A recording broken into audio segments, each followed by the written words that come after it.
បាទជំរាបសួរនេះគឺជាទស្សនភាពនៅក្នុង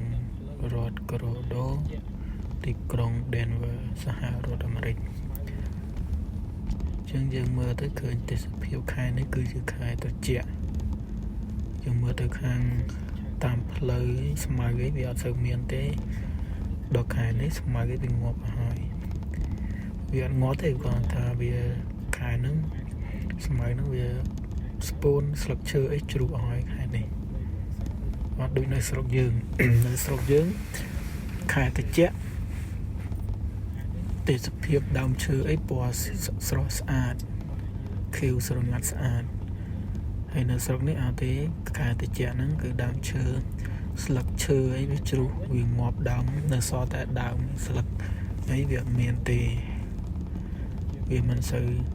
បើយើងមើលទៅតាម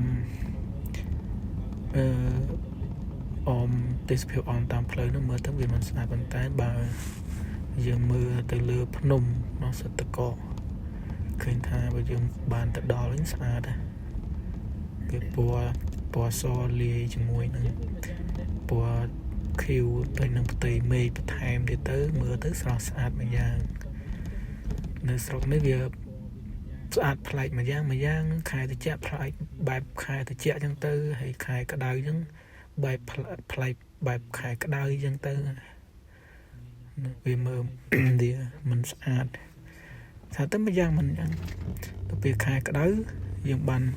មើលគយគុណទេសភាពដើមឈើពណ៌ស្ងាត់ល្អពណ៌ធម្មជាតិល្អប៉ុន្តែដល់ពេលមកខែត្រជាក់នេះ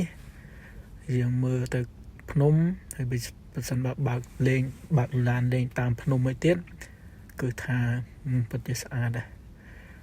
វាអត់តកនៅជាប់ភ្នំតិចហ្នឹងមើលទៅស្អាតនៅតាមនេះអានេះនៅវាមិននៅភ្នំទេមិនគាត់ថាតំបន់នេះគឺតំបន់ជិតភ្នំគេហៅថា border អញ្ចឹងនៅហ្នឹងវាជិតភ្នំយើងមើលទៅឃើញភ្នំច្រើនហើយ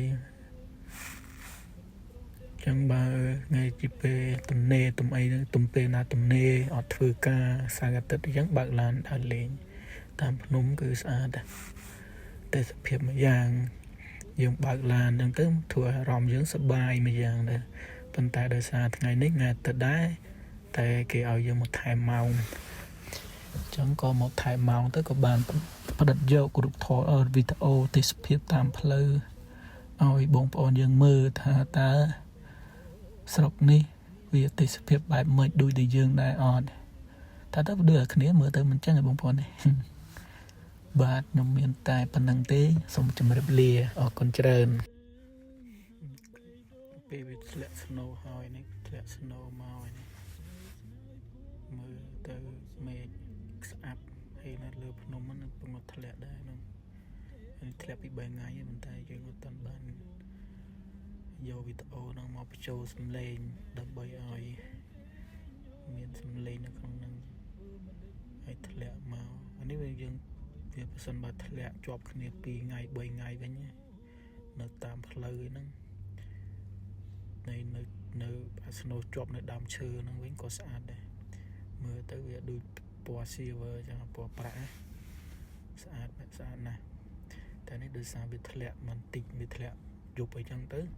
ដល់ពេលព្រឹកឡើងថ្ងៃឡើងវាបើកថ្ងៃស្នូហ្នឹងក៏វាលាយទៅវិញទៅនេះចំពោះតែនៅរដ្ឋកូឡូរ៉ាដូនេះទេតែបើនៅរដ្ឋផ្សេងគឺធ្លាក់មកវានៅជាប់យូរ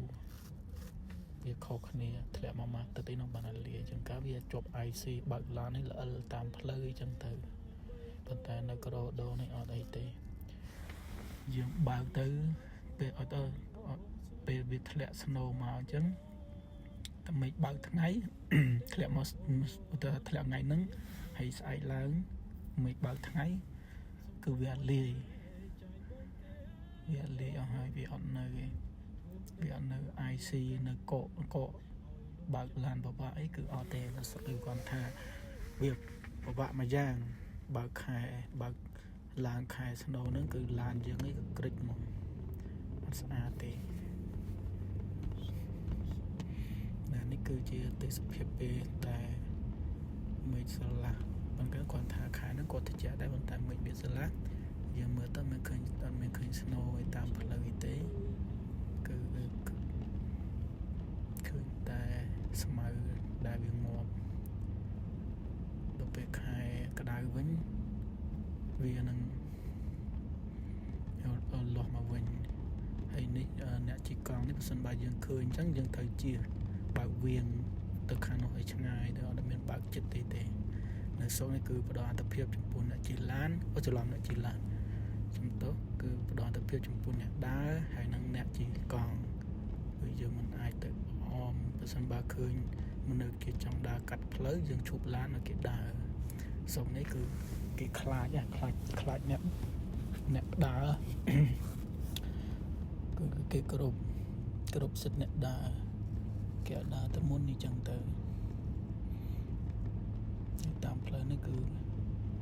ផ្លូវវាស្រែនៅរត់ក្រដូហ្នឹងឯងផ្លូវខ្ញុំទៅធ្វើការរាល់ថ្ងៃផ្លូវហ្នឹងហើយខ្ញុំជិះបើកឡានហ្នឹងគឺពីផ្ទះមកដល់កន្លែងធ្វើការប្រហែលជាកន្លះម៉ោងហើយខ្ញុំបើកកង់តវា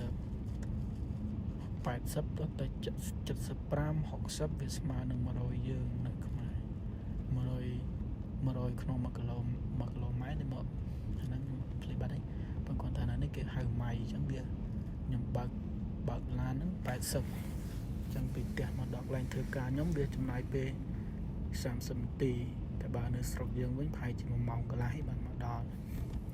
កន្លែងធ្វើការបាទហ្នឹងខ្ញុំមានតែប៉ុណ្ណេះទេវីដេអូចឹងសូមជម្រាបលាអរគុណចំពោះការមើលវីដេអូរបស់ខ្ញុំសូមជួយ like និង share ឲ្យផងអរគុណច្រើនជម្រាបលា